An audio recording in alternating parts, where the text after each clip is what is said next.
안녕하십니까, 주식불류입니다. 자, 오늘은 증권사 직원들이 정말 아마 제일 싫어할 겁니다. 바로 통신주 KT의 변화입니다. 일단 KT 차트 월봉 보시면 왜 증권사 직원들이 싫어하냐. 자, 보십시오. 1999년도 이후에 주검증 이렇습니다. 정말 20년 넘게 옆으로 행보. 대부분 이런 90년대 기업들 보면 대부분 주가 이렇게 되는데, 얘는 99년도 이후에 묻지마 투자 이후에 한 번도 이 가격 근방에 온 적도 없고 계속 하락하고 있다 보니까 KT를 추천해 준다? 아마 증권사 직원이 아니라고 보시면 될 거예요. 그만큼 싫어하는 이 KT가 지금 변하고 있습니다. 자, 비통신 뚝 심통했다. KT 역대 상반기 매출 갱신, 디지털 전환 시장 선도, 상반기 B2B 수주액 눈길을 끈다. 특히 상반기 B2B 사업 수주액이 눈길을 끈다. 전년 대비 33% 성장. 자, 여기에 스마트 모빌리티 등 ABC, AI, 빅데이터, 클라우드 기반 핵심 산업까지 성장을 가속화한다. 이런 기사가 명절 전에 나왔다는 얘기죠. 자, 특히 이 영업이익 저도 보고 깜짝 놀랐습니다. 저도 깜짝 놀랐는 게 보면 이 영업이익 지금 여기 보이시죠? 2019년 1조 그다음에 1조 이게 어떻게 보면 20년간 1조 이 전후에서 왔다 갔다 하다 보시면 돼요. 그렇다 보니까 KT가 성장세이 부각이 되지 않으니까 주가가 계속 밑으로 왔죠. 우상향이 아닌 우하향을 그리면서 20년 넘게 행보를 했다는 거. 자, 그런데 저도 2021년부터 이렇게 나오지 1조 6천억부터 시작해서 올해는 지금 1조 8천억까지.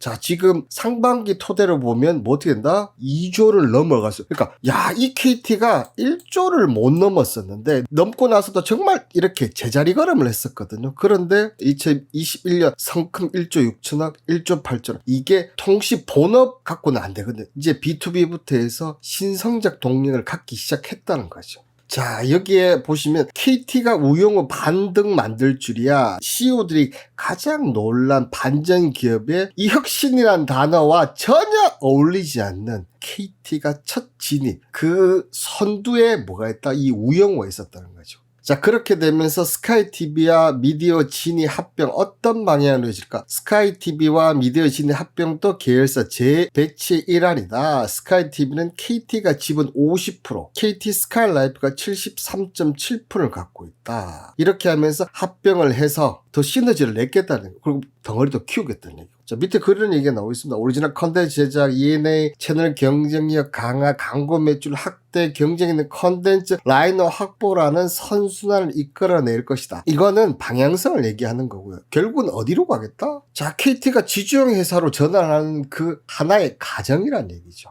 여기에 이 현대차 그룹과 7,500억 규모의 자사주 맞교환. 자, 현대차 KT 지분 4.6% 확보. 그 다음에 현대모비스 KT 지분 3.1% 확보, KT는 현대차 지분 1.4%, 4,456억을 확보, 현대모비스 지분 또 1.4, 그러니까 7,500억 전후의 자사주를 맞교환하는. 자, 근데 여기서 한번 생각해 보십시오. KT가 통신, 특히 유선 쪽에서 국내 랭킹 1위지만 통신 쪽에서 보면 전체로 보면 2위예요. SKT. 현대는 우리나라 부동의 넘버 1위죠. 그런데 왜 KT를 선택했을까? 자, 현대차 KT 지분 맞교환 미래 모빌리티. 자, 미래에는 자동차, 통신, 왜냐하면 자율주행이라든지 커넥트카 이런 거 관련해서는 통신 인프라와 합쳐질 수밖에 없기 때문에 당연한 거. 왜냐하면 지금 보시면 AT&T, GM, NTT, 토요타, 차이나텔레콤, 베이지 이게 어떻게 보면 하나의 추세, 이렇게 추세란 얘기죠. 그런데 현대차가 굳이 KT, SKT가 있는데 원래 1등과 1등이 만나는 게 가장 자연스러운 건데, 그죠? 그렇게 한 결정적인 KT가 더 적극적으로 달라들었다는 거죠. 자, 이렇게 되면서 KT는 SKT 같은 경우는 다른 쪽이 분명히 대안들이 조금씩은 있어요. 근데 KT 같은 경우는 통신, 물론 최근에 이 모빌리티 외에 미디어 쪽이 조금 올라오긴 오지만 조금 약한 부분이 있었는데, 이제 이 부분을 더 키우겠다는 거죠. 키우면서 KT가 어떻게 보면 SKT를 누르고 현대차와 지분 맞교환하면서 앞으로 통신 인프라 관련해서는 현대, KT 이렇게 되는 거예요. 그러면 통신 쪽에 연관된 커넥트카, 그 다음에 자율주행 여러 가지가 많지 않습니까? 이 여러 가지를 KT는 앞서 나간다는 거죠. 이 앞서 나가는 앞서 실적 발표 보셨지만, 통신 쪽이 계속 안정적으로 성장 바탕이 있는데 거기에 미디어, 통신, 자율주행, 커넥트, KT가 이런 부분을 선점하는 효과를 가진다는 거예요. 자, 근데 여기서 중요한 부분은 현대차그룹 KT 2대 주요 올라 수익성 개선 기대 모빌티 산업 IPO 호재 내년부터 주가 반등해서 저는 이 부분에 좀 주목하시라고 얘기를 드리고 싶습니다. 현대차와 자사주 맞박 KT 이게 중요한 게 아니고 항상 통신주는 안정성이 있지만 성장이 저평가 그리고 실적도 안 좋았는데 2021년부터 실적이 나왔는데도 주가는 아직 바닥권이었어요. 근데 자 보시면 영업이익률도 보시면 항상 이 5% 미만이었었거든요. 근데 자 ROE도 그렇고 지금 어떻게 됐어요? 2021년, 2022년 계속 지금 올라가고 있다는 거죠. 이게 여러분들 10% 넘었다고 생각해 보세요. 엄청난 효과는. 그리고 자 PBR이 늘 보면 어떻게 다 이게 제일 많이 떨어지니까 얼마까지? 0.3까지 떨어졌죠. KT가 지금 갖고 있는 가치만 따져 그냥 주가가 무조건 따블이 가야 돼. 돈 한 푼도 안 벌고 빵일 벌어도 얘는 그냥 주가가 어떻게 된다?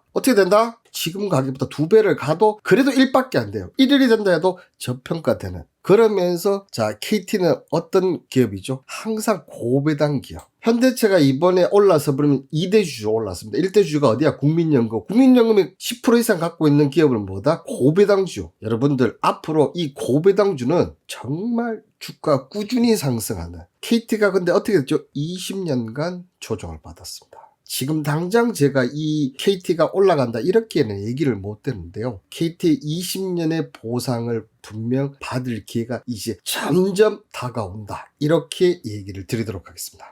자, 9월 예상 매매 체계를 보면 자, 9월 초반 정말 안 좋은데 한국정보통신도 4.3% 제가 이탈시는 본전 이렇게 얘기를 좀 드렸거든요. 자, 그래서 9월 8일 매매했지만 자, 이제 13일 그게 이제 오늘입니다. 그죠? 자, 오늘 이 발표 이후에 따라서 그리고 항상 이 예상 체계 매매는 초반 끝에는 조금 수익이 떨어지고 중반이 항상 좋았어요. 그죠? 그 중반까지 좋은지 계속 보면서 특히 9월달 안 좋은데도 불구하고 수익이 어떻게 나는지 끝까지 한번 지켜보시길 바라겠습니다. 오늘 저도 KT 이 내용을 방송하면서 상당히 몰랐던 부분 그리고 새로운 부분이 많이 있었습니다. KT 정말 안정적인 주식 하시는 분 나는 단기보다 길게 가겠다. KT 지금 볼만한 주식이 아닌가 그렇게 얘기를 드리면서 명절 이후 첫 방송 여기서 마감하도록 하겠습니다. 감사합니다.